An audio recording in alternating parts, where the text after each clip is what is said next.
Hey guys, welcome back to another episode of Burnout's Hot Rod Shop. I am out here in the actual hot rod shop, not in the burnout pit, going through screwdrivers from that Craftsman industrial box that's sitting right over there. The haul from that, I need to get this stuff cleaned up. I've got it on my motorcycle lift. The weather's gonna start getting even better. I've already been out a couple times on the Road King, and I need to do a 3-hole oil change on it so that I can take it out whenever I want. So I got to get this stuff cleaned up and get it done. But here's another episode that I almost forgot about. I actually didn't have this one built in CapCut. I had the raw video sitting on my phone and I was going through, getting ready to delete everything because I'm like, yes, I'm caught up. I've done the, yesterday I filmed the Snap-on toolbox, the big reveal on that. So if you guys saw that a few episodes ago, I'm almost caught up. It's really coming together. And I was like, oh crap, I forgot all about this one.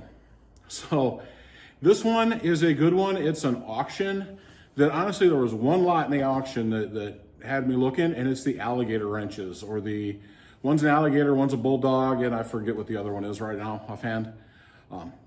Those are my favorites in here as well, but check it out. I also went to a flea market in Mount Pocono, Pennsylvania, that the guy who, the whole basement was his area, he was moving locations. So he had everything marked at 50% off. So I went in, I bought a little box of wrenches, went through everything that I thought was decent. He had a ton of Williams that I left behind, only because I think every wrench, there was like 15 wrenches. They were all 7/8 or 3/4, and every one of them had been ground down on the edges of the open face so that it was a really narrow, instead of being nice and round, it just came off and flat down. And I'm like, I've got a bunch of 7/8. I've got, I think, a couple 3/4. I don't need these. So I actually left some Williams behind. So you guys check it out. Let me know what you think. Once I get this one done, we'll be all caught up. You guys will start seeing more of the format of me doing a pick and cleaning up something from that pick and getting all that stuff in order once we get beyond this and get through the backlog that holiday haul series just put us that far behind. It's now in real time for me. It's March 18th. I just got off work. I came out here to the barn so I can start digging through this stuff. But check it out, enjoy, and let me know what you think. Yep, I did an auction thing. Picked up this lot. It was about $100. I got it taken apart and dig through it. We also stopped at an antique market, or a flea market, indoor flea market. And I picked up for $20 this box of wrenches. Their tool guy there was moving, so he had everything 50% off. So I grabbed a bunch of stuff. So Bigfoot, when you watch this, and we were going back and forth about the illness of tool collecting, and I said I was bidding on some auctions as we speak. This was the stuff. Let me get this stuff taken apart and sorted, and then we'll start going through it. So I got everything sorted. We're gonna do this one a little bit different. I've got everything set up around me on the table, and we're just gonna walk our way around and see if we can knock all this out, except for the wrenches. I'll go in and separate the wrenches, and then we'll look at those after this.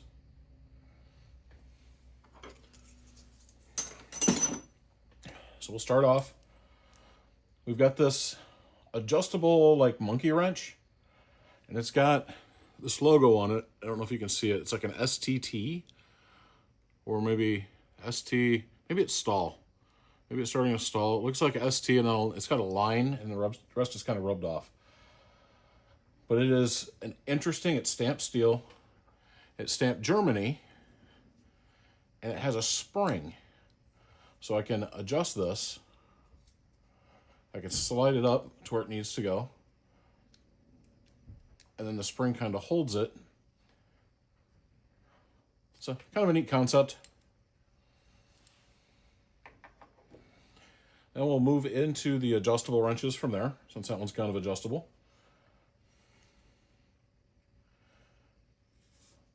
This one is an 8-inch Proto Professional. Needs some love, but it turns. So that's a good thing.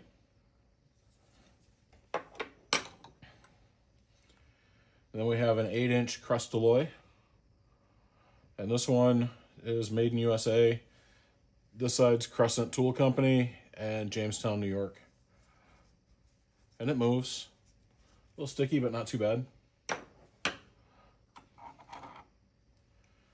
That's followed by a Master Mechanic MM91-8, so another 8-inch. And it is a Forged Steel Alloy USA Master Mechanic.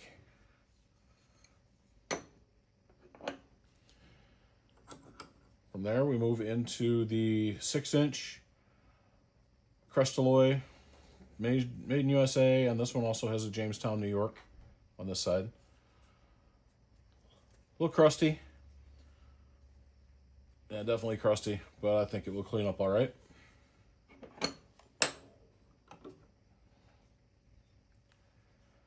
And another Crescent with Jamestown, New York. This one is the 12-inch Crystalloy. Pretty rusty and crusty, but again, I think I can get this one to clean up pretty well. We'll have to see. I'm getting a ton of adjustable wrenches in case you haven't noticed. Here's a brand I don't have yet. This is a 10-inch Wright.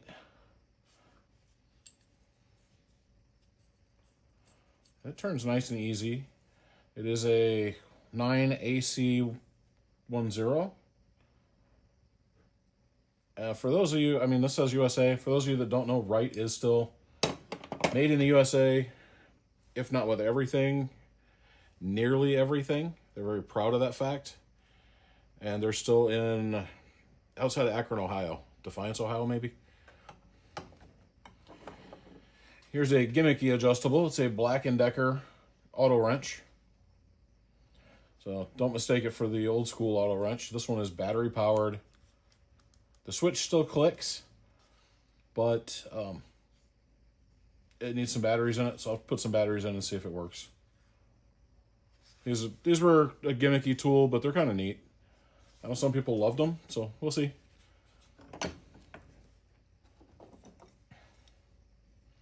Another Crescent from Jamestown. And this one is an 8-inch Crystalloy made in USA. This one looks a little bit better.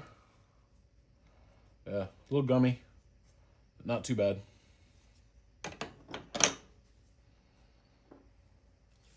Next, we have a 12-inch Williams. This one I'm not sure the age on. So it says USA, but it just has that look and feel of the current snap-on Baco type wrenches. But again, it's made in USA. So it's a Williams AC-12. No pitting or anything, so I think it will clean up well and just as gummy as all the others.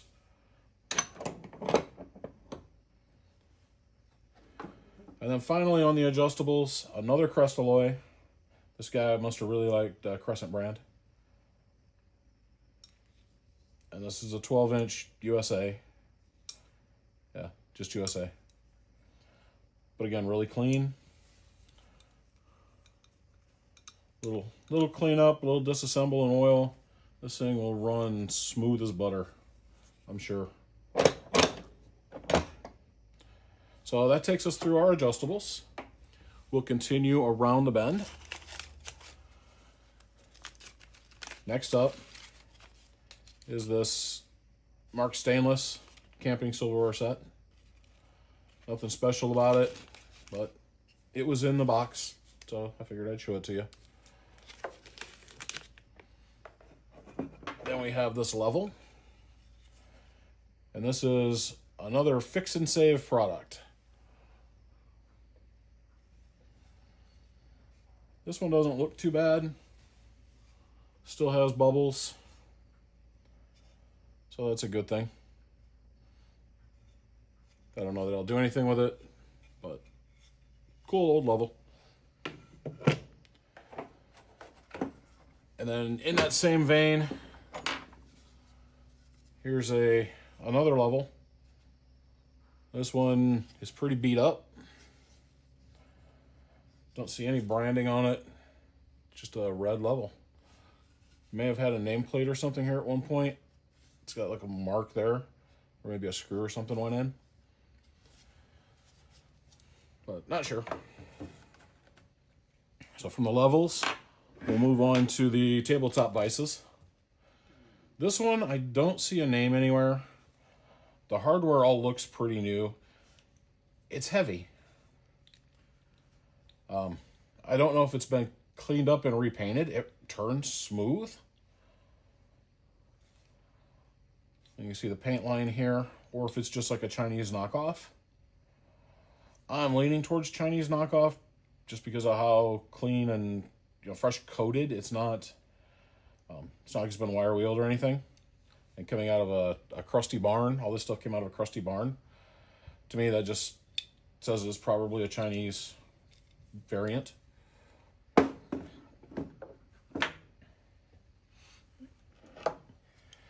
Then we have this one, which is a Brinks and Cotton. You can see some of that sticker there. Someone painted this with like a gray or silvery paint. So I had to use a little brake clean on a rag and wipe that off to be able to see the BC logo there. It's been broken, but it does have 2 countersunk holes, so it can still be put on the edge of a table and screwed in.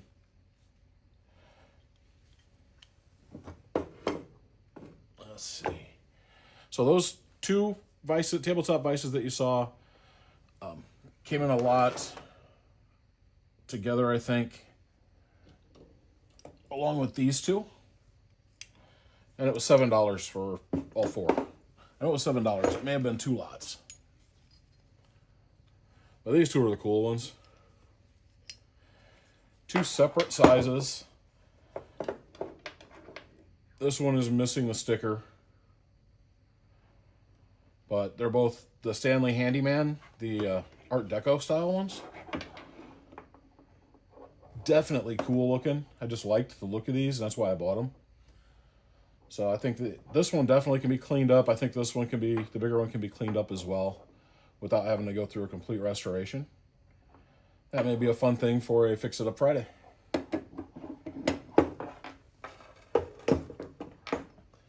From those 2 vices, we'll go over to this one. This came in a lot with some other miscellaneous stuff, some wrenches and punches and stuff. It's a machinist vise. It turns, but it's pretty gummed up, and the handle is long gone, I'm guessing, because it just has a long bolt run through it and being used as a handle. So this one I will probably take apart, clean it all up, do I don't know, I could blue it, I could paint it. We'll see. This one definitely is a good candidate for a Fix It Up Friday as well. And then if you've seen my Fix It Up Friday where I broke a tabletop vise, like the 3 or 4 that I showed you to begin with, I was looking for a replacement. So I actually started bidding on this auction before I broke that. And I saw the Stanley Handyman, the 2 variants, and I wanted those because of that. But I may need something a little bit beefier, but still something I can clamp to this table. So this one popped up as well. This one I paid up for a little bit. I think it ended up being $18. But it's a Stanley 700. A lot of people call them a corner vise. I know they're used for like picture framing, that kind of stuff. Anytime you want to put a corner into something, you need to clamp something this way and down. But I know I've seen a lot of tool guys that love the way these work because you can get more bite and clamp something in, at this type of an angle if you want to. So this one may be the one that goes on the bench out here. We'll have to see. But either way, it's going to get a clean up. And it needs oiled. It needs all the good stuff done to it. I don't know if I'll repaint it or not. But I'll give it a tear down and a clean up, and maybe that'll be a Fix It Up Friday as well. So lots of vices in this haul. But that concludes the end of the vices. Next up, kind of in that same vein, were a bunch of C-clamps that I got for $4. Most of them are Chinese or no name at all. This one is a 3-inch. This is the one with the name. Yeah, but I can't really make it out. Dynafab, something like that. Let's say most of these don't have any names or anything on them, other than some say China in big letters. This is one place I'll use Chinese tools because I beat the crap out of them. Got some nice little clamps here, one that's been welded up. Another little one. And then the largest in this haul is this guy. So for $4, I didn't think that was a bad deal. Set those back over here out of the way.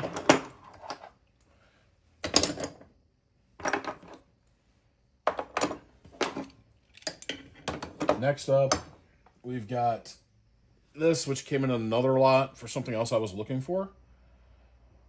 But this is a Trimo. I've heard it pronounced both ways. Tubing cutter. It's number 1, I think. Up to 1 1/4, 1/8 to 1 1/4 pipe. And it turns nicely. I do have a couple of these Trimo, whatever, Stilson type wrenches. So it might be kind of nice to go with those. Like I said, it came in a lot with some other stuff that I wanted. And that happens a lot with auction lots. It's also how I got this. This one, she's rusty, but it does still sit at 0. Nearly dead nuts on 0. And it's a Craftsman Crown logo. Torque wrench. Foot-pounds torque wrench. So that might clean up and look pretty nice as a wall hanger or something.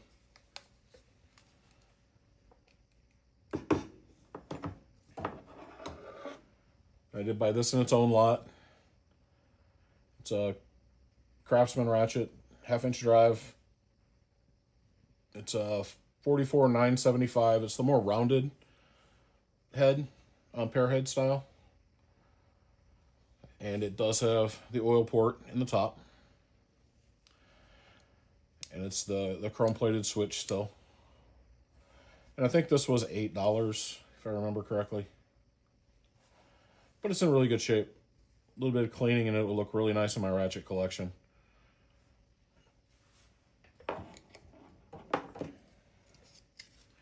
I picked up this actually at the flea market we went to.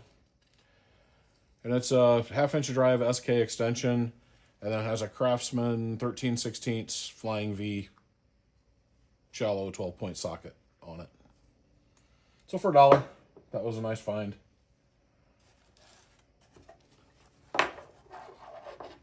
Next up, we've got this set of hex wrenches, Allen wrenches, various brands. Most of these are unmarked. There is one Unbreako and then one Allen brand, but the rest don't even have sizes on them. It was in a box with some other stuff. So I'll probably keep it in a pouch like this and just sell it this way. Give the pouch a clean up.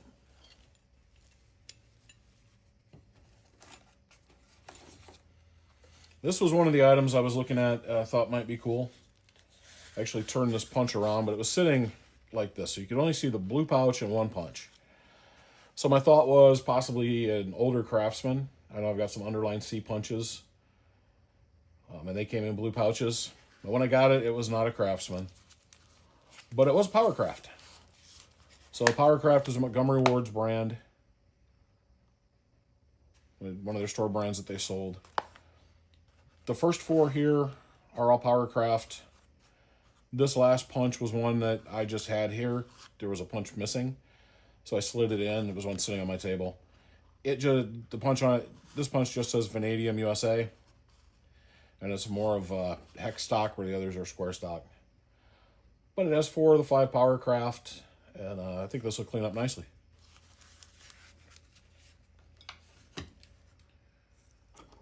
Next, we will move on to pliers.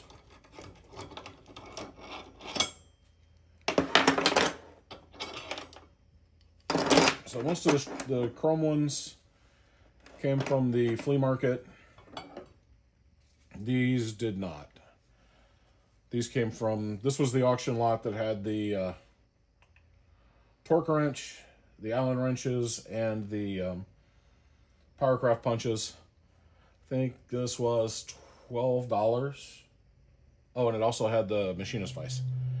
And it was $12, I think. So first one up, this is a really nice set of linesman pliers. Not all beat up. And they are, if you can see that, it's a Klein tool. And it's the logo with the linesman on the power pole.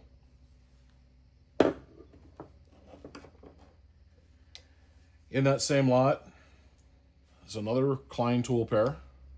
It's got the same logo, but it's off-center. It's not the big logo like this one is. It's underneath the pin, but it's the same linesman on the pole. And then we also got this green pair. This had no markings or no name. It's got the dark green handle that just reminded me of like a diamond. Diamond caulk and horseshoe type coloring, that kind of dark green that they used. And then in that same lot was this pair of pliers. And these are Barkalow Buffaloes. And they're in really nice shape as well. Someone at some point added this handle. When I clean these up, the handle will disappear.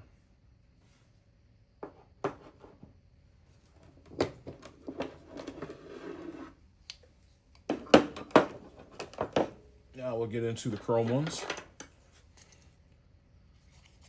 So this first set is Pennins Corp 3105 Chicago.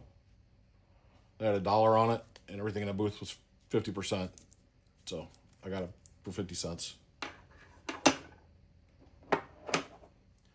The next set is a C5-6 Pexto. Again, in nice shape.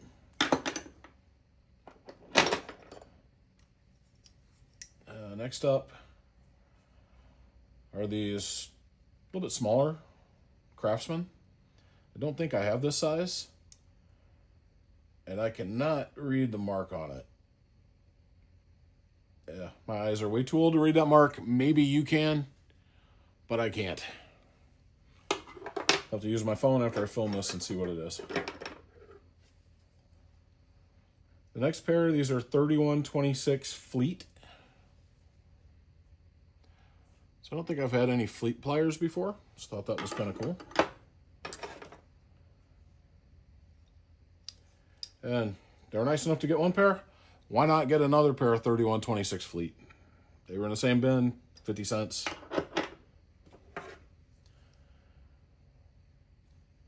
And then finally in that bin, another 50-cent pair. These are Diamond Duluths. And they're in really nice shape. It'll clean up, and these will be perfect. So those are all the chrome pliers.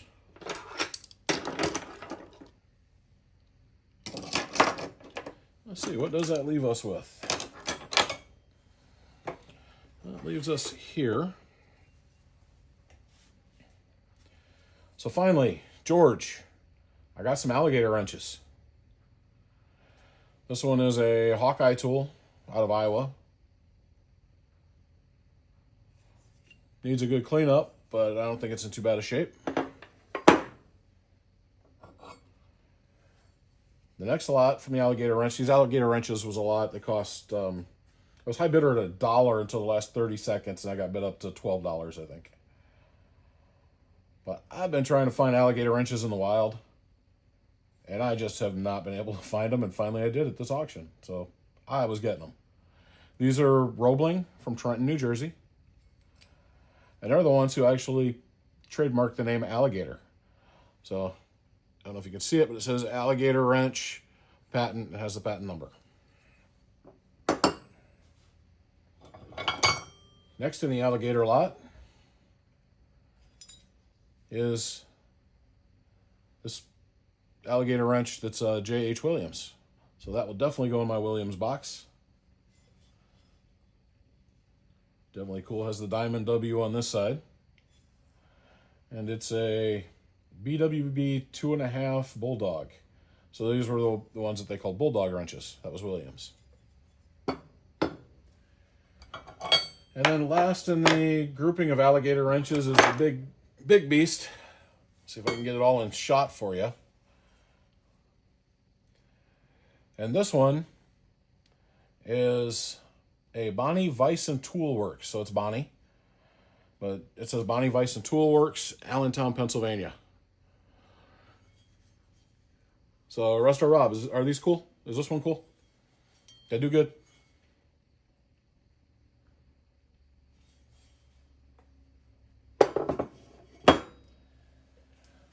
So, that takes care of everything I have laid out on the table. I'll go ahead and pause for a minute, get all this stuff off the table, swap over to all of the hand wrenches, and I'll be right back. Next up, we'll take a peek at all of the hand wrenches that I picked up in this haul. We'll start up here with these auto type. We have a Barkalow Buffalo. We've got an Industro, and then we've got just the auto branded. Cut across the top here. The top one is an SK electrolyte, and the one underneath is just electrolyte. Got one of these cool little wrench binders. I love those things. Here we have a set of Century. Looks like they're all there from 5/8 down to 3/8. And those are made in Japan. They're in really nice shape. Also a Fuller Japan. Let's see. Let's jump down here. These, I'll have to pick this one up and show it to you. That one's a Plum.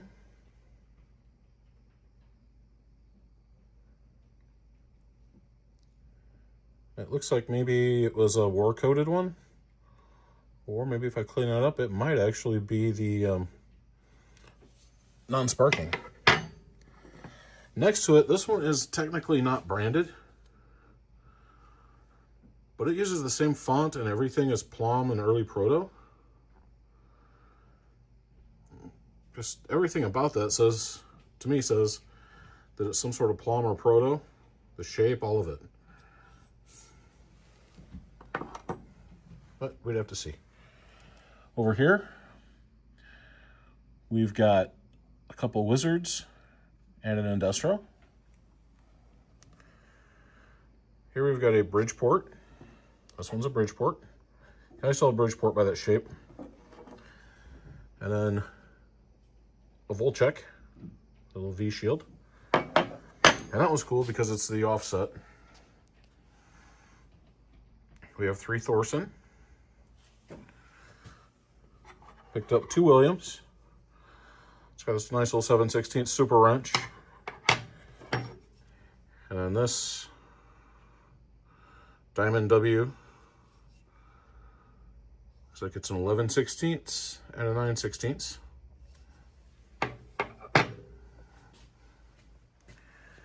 Here we have 2 Sears double opens. These were unbranded. This one is a controlled steel. I know I've looked that up and it was trademarked to someone, but I can't remember who now. It's not a branded product.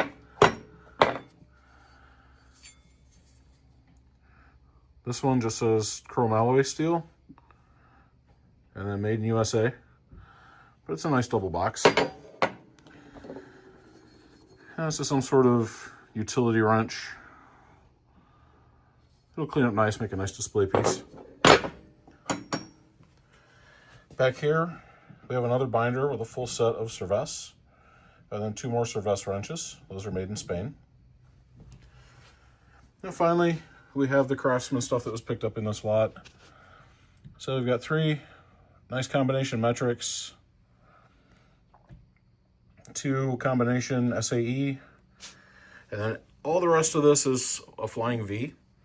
So we've got the 3/4 flying V, and then we've got 4 double open flying Vs.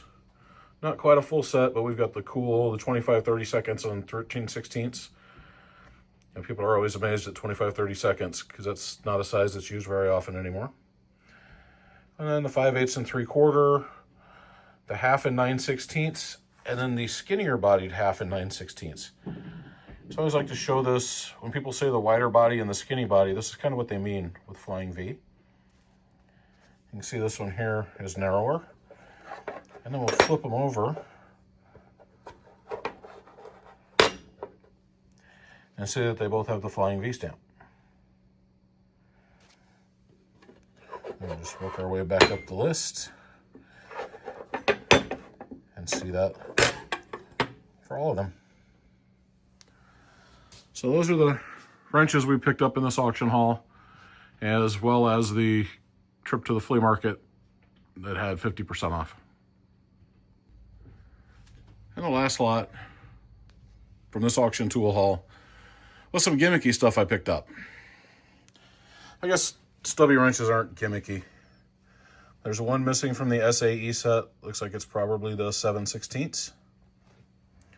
Metric set looks to all be there. These are MIT brand, which are, I think, a Chinese or Taiwanese brand. This was the gimmick piece. These 2 were together in a lot, and I got the lot for $4. This flex drive. I remember when these came out, there were infomercials. I think they actually sold them at Sears, kind of in the back with the other Sears stuff, not necessarily with the Craftsman stuff. But I saw it, it was $4 and looked like it's never been used. So I said I got to buy that. That's just a funny gimmick. So that's all the stuff I picked up from this auction. I tried to behave. No guarantees. Hey guys, so I hope you liked that one. It was a lot of fun. I'm definitely going to be headed back to that place in Mount Pocono, checking it out, see where that guy ended up at too. I'm not sure. The way the ad read, felt like he might be staying in the same building, but he could be moving to a few buildings down the road. So I'm not sure, but we'll get that checked out. And if he's totally out of there, we'll see who else is in the basement. And honestly, this time of year, I don't watch the auctions as much because there's actual get out and walk and enjoy it time with the actual flea markets being open. So let's see, I'm going to be hitting up, by the time you guys see this, Blue Ridge Flea Market will be open. I think it will have opened the weekend before you see this. So I'll be checking out Blue Ridge and then trying to put the days together in my head. It may be next weekend that Jake's Flea Market opens. And I definitely want to get down and check out Jake's. Jake's is awesome. So a lot of good flea markets to check out. I want to get over to Jersey and check out some flea markets. But I'm going to get back to cleaning that beast up. Not the truck, the toolbox. We got to get all that out of the way so we can get back on the truck. And you guys be blessed. I'm burnout. I love you. And there ain't nothing you can do about it.